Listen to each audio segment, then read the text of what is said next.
తాకట్లో ఉన్న బంగారాన్ని విడిపించి ఆ రోజున మార్కెట్ ధర కట్టి మిగిలిన డబ్బును మీకు అందిస్తుంది కొమ్మూరి గోల్డ్.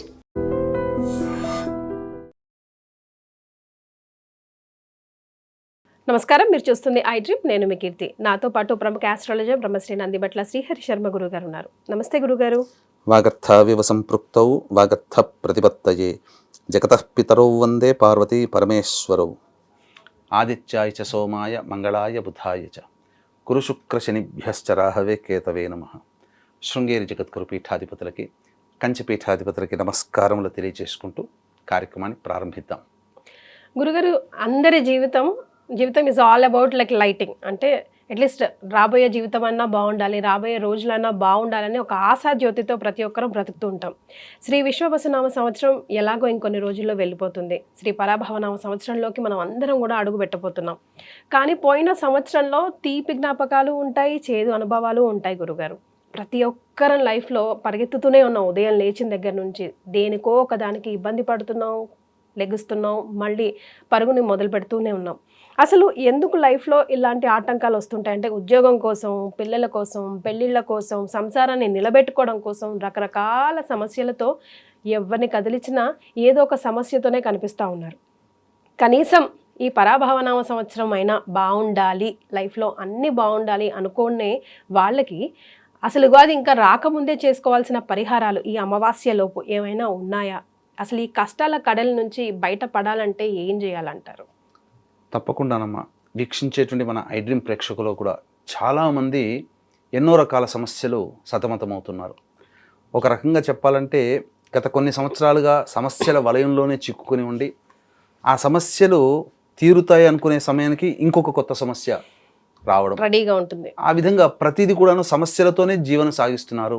అనుకున్న లక్ష్యం సాధించిన, విజయాన్ని పొందిన ఆనందం కూడా లేకుండా కొత్త సమస్యలు చిక్కుకొని పోతూ ఉంటుంటారు.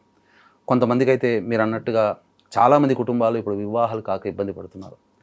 వివాహమైన దాంపత్యం ఉంటుందో లేదో, ఎందుకనంటే విభిన్నమైనటువంటి మనస్తత్వంతో ఉంటున్నారు. ఇప్పుడు రెండో వివాహాలు, మూడో వివాహాలు నమ్మేటట్టు లేవు. రోజు పేపర్లలో, టీవీలో చూస్తే ఎన్నో వార్తలు. అంటే భర్త భార్యను చంపడం, భార్య భర్తను చంపడం, ఇది పరిపాటైపోయింది. అలాగే అన్ని దాంపత్యం అంతా బాగున్న సంతానం కలగట్లేదు. ఇలా ఒకటా రెండా సమస్యలు. ఉద్యోగాలు కోల్పోయి సరైన ఉద్యోగం లేక సంవత్సరంలో 4 నెలలు ఉద్యోగం పోతుంది, 3 నెలలు ఉద్యోగం చేస్తారు. ఇలా గడిచిపోతుంది తప్ప స్థిరంగా మనకు ఉండట్లేదు. అంతేకాకుండా అన్నీ నోటి దాకా వచ్చి వెనక్కి వెళ్ళిపోతుంటాయి.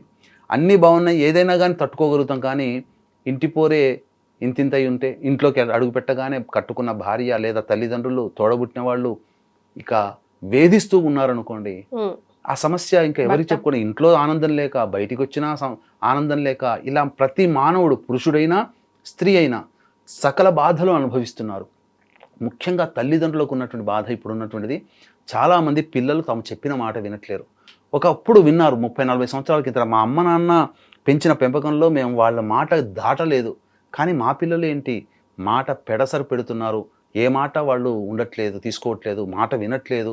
పైగా ఎక్కడ ఏం వార్త వినాల్సి వస్తుందని భయంతో ప్రతిరోజు ఇక చాలా రోదన పర్యంతంగా జీవిస్తున్నాం అని చెప్పి బాధపడే తల్లిదండ్రులు వీక్షించేటువంటి మన ఐ డ్రీమ్ ప్రేక్షకుల్లో చాలామంది ఉంటారు.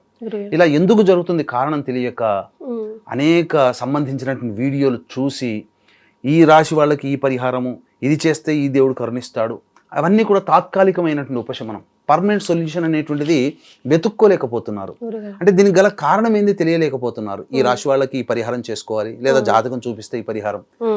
అన్ని పూజలు చేసినప్పటికీ కూడా ఏ దైవము కరుణించట్లేదు, తాత్కాలికంగానే ఉంటున్నాయి. కానీ పూర్తి ప్రయోజనం పొందట్లేదు. అసలు దైవానికి అతీతంగా ఏమన్నా మానవ శక్తులు, మానవాతీత శక్తులు ఉన్నాయా అని చెప్పి బాధపడేటువంటి వాళ్ళు చాలామంది ఉన్నారు. మన ప్రేక్షకుల్లో గమనించాల్సినటువంటి ఏంటంటే, ఎన్ని ప్రయత్నాలు చేసినా ఆ ప్రయత్నంలో ఆటంకాలు తప్ప, అపజయం తప్ప విజయం రావట్లేదు. అన్నీ నోటిదాకా వచ్చి వెనక్కి వెళ్ళిపోతున్నాయి. వ్యాపారమైన, ఉద్యోగమైన, వృత్తిలో అయినా ఫెయిల్యూర్స్ అవుతుండడం, అలాగే ప్రధానంగా ఈ సంబంధించిన పెళ్ళిళ్ళు కాకపోవడం, వీటన్నిటికీ కారణం సంతానం కలగకపోవడం. వీటన్నిటికీ కారణం ఏంటంటే, కుటుంబంలో ఒక వ్యక్తి జాతకం కాదమ్మా, కుటుంబ సభ్యుల యొక్క జాతకాలలో పంచశాప ప్రభావాలు అనేటువంటివి ఉండడం వల్ల ఈ రకమైనటువంటి ఇబ్బందులు మానవులు ఎదుర్కొంటున్నారు. పంచశాపాలంటే గురుగారు? పంచశాపములు అంటే ముఖ్యంగా స్త్రీ శాపము, గురుశాపము, దైవశాపము, పితృశాపము, సర్పశాపము.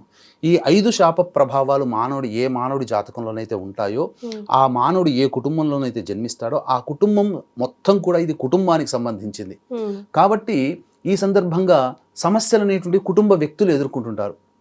దీనివల్ల ఎటువంటి సమస్యలు వస్తుంటాయంటే, కుటుంబ సభ్యుల మధ్య అవగాహన ఉండదు, ఎవరికి వారే ఏమన్నా తెలియదు, ఎవరి డెసిషన్ వాళ్ళదే.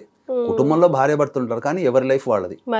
అలాగే తరచూ యాక్సిడెంట్స్ గురవుతూ ఉండడము, అలాగే సంబంధించినటువంటిది కేవలం ఆడపిల్లలే సంతానంగా ఉండడం, పురుష సంతానం లేకపోవడం, ఇంటర్ క్యాస్ట్ ఇంటర్ రిలీజియన్ మ్యారేజ్లు జరగడం. అలాగే ఇప్పుడు పిల్లల్లో కూడా మేము పలానా వాళ్ళని చేసుకుంటామని, ఎందుకు తల్లిదండ్రులు నెత్తి నోరు మోదుకొని ఏడుస్తున్నా కానీ మేము వాళ్ళనే చేసుకుంటామని చెప్తున్నాం, అటువంటి కుటుంబాల్లో ఉంటాయి. కుటుంబ సోదరిమణుల మధ్య విభేదాలు ఉంటుంటాయి. అలాగే ఈ సంబంధించినటువంటి శారీరక మానసిక లోపాలతో సంతానం జన్మించిన, అలాగే సంబంధించినటువంటి కుటుంబ సభ్యులు మద్యం మత్తు పదార్థాల వంటికి బానిసలై కారాగార వాసమైన, చేతిలోని ఆహారం తరచూ కింద పడుతున్నా, ఇంట్లో జిల్లు పురుగులు బొద్దింకల బెడద ఎక్కువగా ఉన్నా, గోడలకి క్రాక్స్ వచ్చినా, నల్లాలు కొత్తవి ఎన్ని మార్చినా వారం బాగుంటాయి, తర్వాత బొట్టుగా నీరు కారిపోతుంటుంది.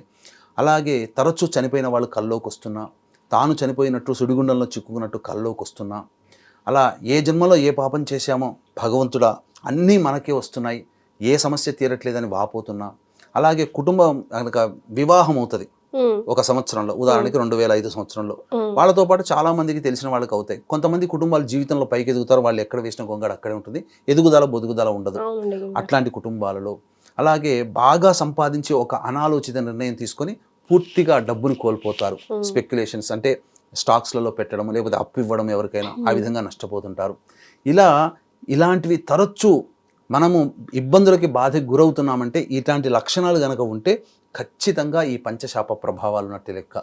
గురుగారు, మరి అలాంటప్పుడు ఏం చేయాలంటారు గురుగారు? ఇటువంటి పంచశాప ప్రభావాలు ఉన్నప్పుడు ఈ పంచశాప దోష నివారణ అనేటువంటిది జరిపించుకోవాలి.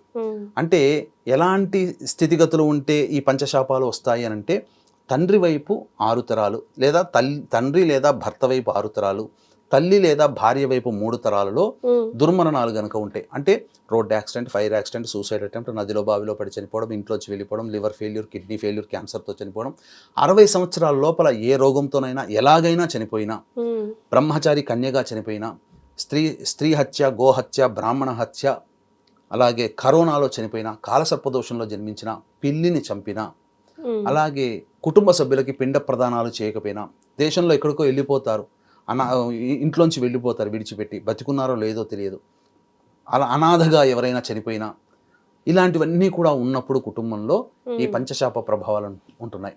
కాకపోతే ఈ సంబంధించిన ఈ పంచశాప ప్రభావాల నుంచి, అంటే నా వ్యక్తిగతమైనటువంటి ఈ సంబంధించినటువంటి జ్యోతిష్య జీవితం 2009 నుంచి ప్రారంభమైందమ్మా. అనేక మంది అపాయింట్మెంట్స్ తీసుకొని వచ్చినప్పుడు వాళ్ళకి సంబంధించినటువంటి పరిహారాలు చేయించినప్పుడు నిజాయితీగా కొంతమంది సక్సెస్ అయ్యారు, కొంతమంది తక్కువ మంది మాత్రం ఎందుకు సక్సెస్ కాలేకపోయారు. దీన్ని అనేక రకాలుగా పరిశోధన చేసినప్పుడు ఈ పంచశాపాలు ఉన్నప్పుడు ఈ యొక్క సంబంధించిన సక్సెస్ రేటు, ఎన్ని పూజలు చేసినా, ఎంత దానాలు చేసినా, ఎంత పుణ్యం చేసినా రాదు. కాబట్టి సక్సెస్ సాధించాలంటే ఈ పంచశాపాలు నివృత్తి కావాలని చెప్పి అప్పటి నుంచి కూడా 2013 సంవత్సరం నుంచి ప్రతి నెల మన పీఠమాధ్వర్యంలో దగ్గరుండి కార్యక్రమాలు చేయించడం జరుగుతుంది. అలాగే ఈ పంచశాప నివృత్తికి సంబంధించి ప్రేత చతుర్దశి, పాల్గొన మాసం చతుర్దశి, మంగళవారం 17వ తారీఖు అయింది, అది ప్రేత చతుర్దశి అని అంటారు. తర్వాత వచ్చేది అమావాస్య. కాబట్టి ఈ 2 రోజుల్లో కూడా మన పీఠమాధ్వర్యంలో ఈ పంచశాప నివృత్తి పూజలు, హోమాలు అనేటువంటి జరిపించడం జరుగుతుంది. అవకాశం ఉన్నటువంటి వాళ్ళు, ఈ యొక్క సమయం కూడా తక్కువగా ఉంది కాబట్టి వీడియో చూడగానే స్పందించదలిస్తే స్క్రీన్పై కనిపిస్తున్న నెంబర్కి కాంటాక్ట్ చేసి పూర్తి వివరాలు తెలుసుకొని ఆ కార్యక్రమంలో స్వయంగానైనా పాల్గొనవచ్చు. ప్రధానంగా సమయం తక్కువ ఉంది కాబట్టి, ఇంత సడన్గా రాలేరు కాబట్టి బ్రాహ్మణుని కర్తగా పెట్టి చేయించడం జరుగుతుంది. కాకపోతే ఇక్కడ ప్రధానంగా వస్తున్నట్టు నష్టం ఏంటంటే, చాలా మంది ప్రేక్షకులు ఎవరైతే వీక్షిస్తున్నారో ఈ విషయం అంతా తెలుసుకొని సంబంధించి గూగుల్లో వెతుక్కొని ఎక్కడ చేస్తున్నారని చెప్పి పోతారు. మనకు మాట్లాడేవాడు, ఫోన్ రిసీవ్ చేసుకునేవాడు ఒకళ్ళు అవుతారు, పూజల గురించి డీటెయిల్స్ చెప్పేవాళ్ళు ఒకళ్ళు అవుతారు, తీసుకుపోయి అక్కడ అరేంజ్మెంట్స్ చేసేవాళ్ళు ఒకళ్ళు అవుతారు, పూజ చేయించేవాళ్ళు ఒకళ్ళు అవుతారు. అల్టిమేట్గా 4th పర్సన్కి వీళ్ళకి ఏమి సంబంధం తెలియదు. రాగానే మీరు పూజ బుక్ చేసుకున్నారా, కూర్చోండి అని చెప్పి వాళ్ళకి టార్గెట్ బేస్డ్ ఉంటుంది. ఈ రోజుకి ఇన్ని పూజలు చేస్తే ఇంత అమౌంట్ వస్తుంది, మాట్లాడుకున్న వ్యక్తి ఇంత ఇస్తారని. కాబట్టి వాళ్ళ టార్గెట్గా తూతూ మంత్రంగా పురాణోక్తంగా చేస్తారు. యజ్ఞోపవీతం ఉన్నటువంటి కుటుంబాలకేమో అమ్మ వీళ్ళకి శాస్త్రం తెలిసేమని జాగ్రత్తగా చేస్తారు. యజ్ఞోపవీతం లేదు, వీళ్ళకి పురాణోక్తంగా చేసినా సరిపోతుంది, ఎలా చేసినా సరిపోతుంది అనుకుంటే ఆ విధంగా చేసి మామ అనిపించేసి. అందుకనే దగ్గరుండి ప్రతి నెల మన పీఠమాధ్వర్యంలో చేస్తున్నాం. ఈ ఏప్రిల్ 17వ తారీఖు నాడు ప్రేత చతుర్దశి, 18 అమావాస్య, ఈ 2 రోజుల్లో ఎప్పుడైనా కానీ 2 రోజులు జరుగుతాయి, కానీ ఏ రోజుకు వాళ్ళకే జరుగుతాయి. ఏ రోజు రిజిస్టర్ చేసుకుంటే ఆ రోజు వాళ్ళకే జరుగుతాయి.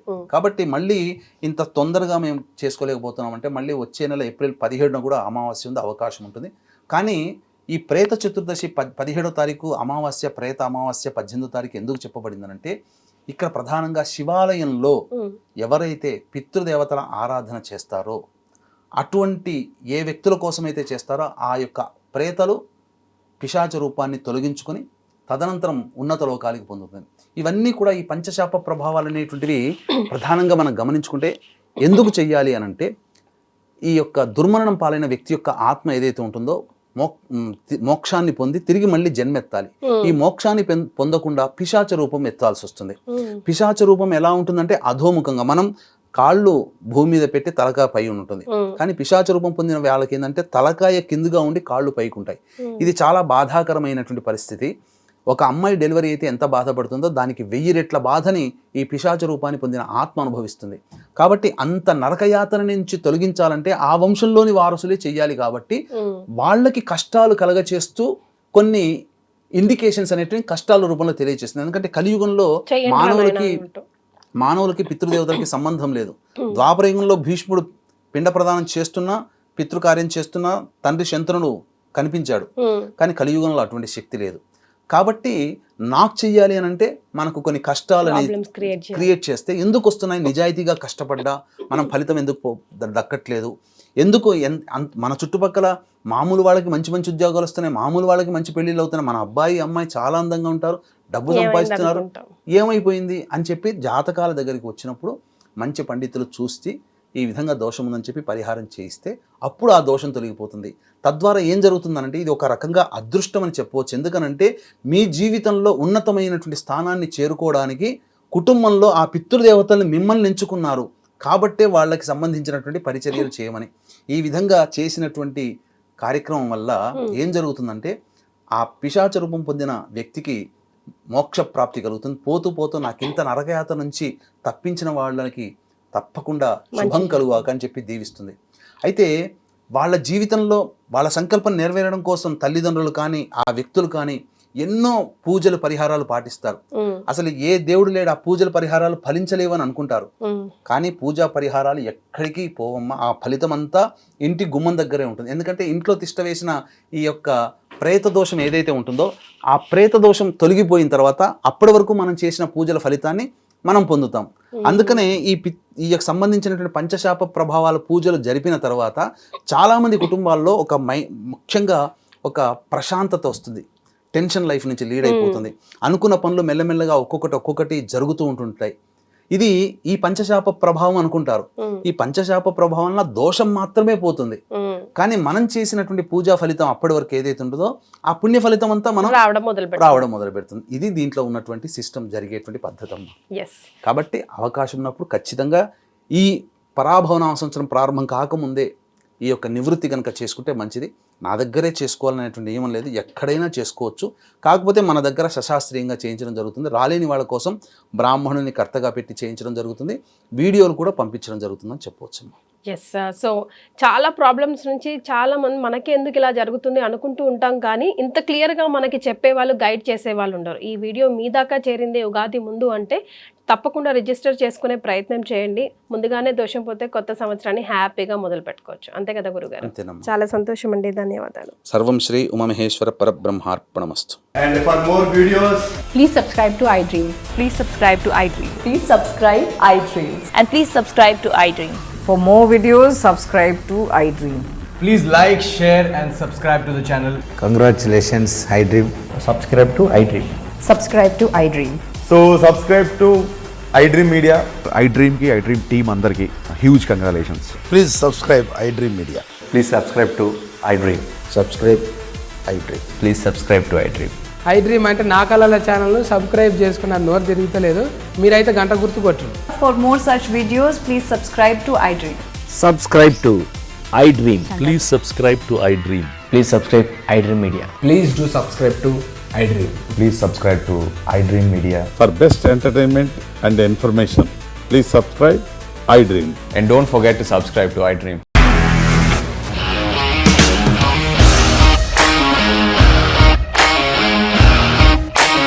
ఇండస్ట్రీలో కమిట్మెంట్ ఇష్యూస్ వస్తే నీకు కూడా వచ్చినట్టు మార్నింగ్ తీసుకెళ్ళాలంటే కొట్టి పడేస్తాడు.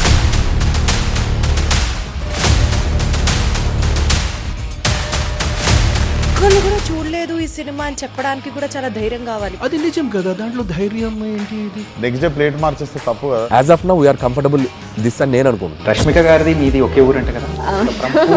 నీకు కోపం వచ్చిందంటే బాగా తిట్టేత్తరా? తిట్టేద్దామండి. నిజంగా గేమ్ ని ఎలా చేంజ్ చేయగలిగారు? ఏపీఎస్ఎఫ్సి వాళ్ళకి 6 నెలల్లో నేను 6 లక్షలు కట్టా. బిజినెస్ చేయాలనుకుంటే it is as difficult as riding a tiger.